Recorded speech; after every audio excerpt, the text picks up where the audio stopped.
ઘણા મનુષ્યોને એમ થાય કે આટલું બધું અમે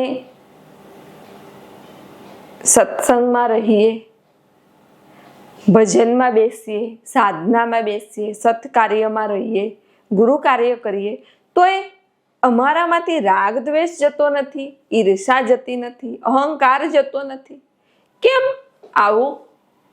જુઓ, આધ્યાત્મિક માર્ગ એવું નથી કે કૂદકો માર્યો ને પહોંચી ગયા. કૂદકો માર્યો ને જે પહોંચી ગયા એમની પાછળ કેટલાય જન્મોની સાધના હોય છે. તો આ જે નકારાત્મકતા છે ને, આ નાડીઓમાં ભરાઈ ગઈ છે. આ રાગ દ્વેષ નાડીઓમાં ભરાઈ ગયો છે. આ અહંકાર નાડીઓમાં ભરાઈ ગયો છે. આ માયા, મમતા, મોહ, આસક્તિ, આ શરીર ભાવ, આ બધું નાડીઓમાં ભરાઈ ગયું છે. હવે સતત સાધનાથી જ્યારે આ નાડીઓ શુદ્ધ થાય ને, ત્યારે આ બધો કચરો બહાર નીકળે છે. અને નાડીએમાંથી જ્યારે આ બધું નકારાત્મક, આ બધા આસુરી તત્વો જ્યારે બહાર નીકળી જાય ને, ત્યારે તમે શુદ્ધ બુદ્ધ અને ચૈતન્યમય બનો છો. માટે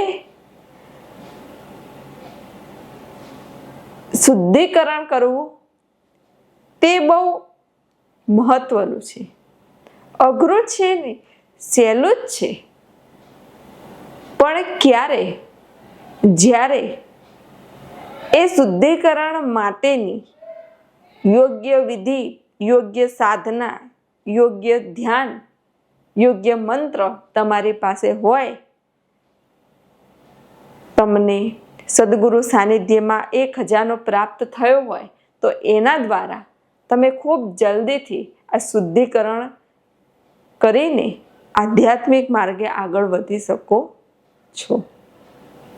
નહીં તો ઘણા મનુષ્યો સાધનામાં બેસે, ધ્યાનમાં બેસે, મંત્ર જાપ કરે, નામ જાપ કરે, બધું જ કરે, પણ ચિત્ત તો ગંદુ ને ગંદુ, ભીતરમાં તો કચરો ને કચરો. એટલે જે કરે બધું કચરામાં જ મિલાઈ જાય અને અંતે કંઈ હાથ લાગતું નથી.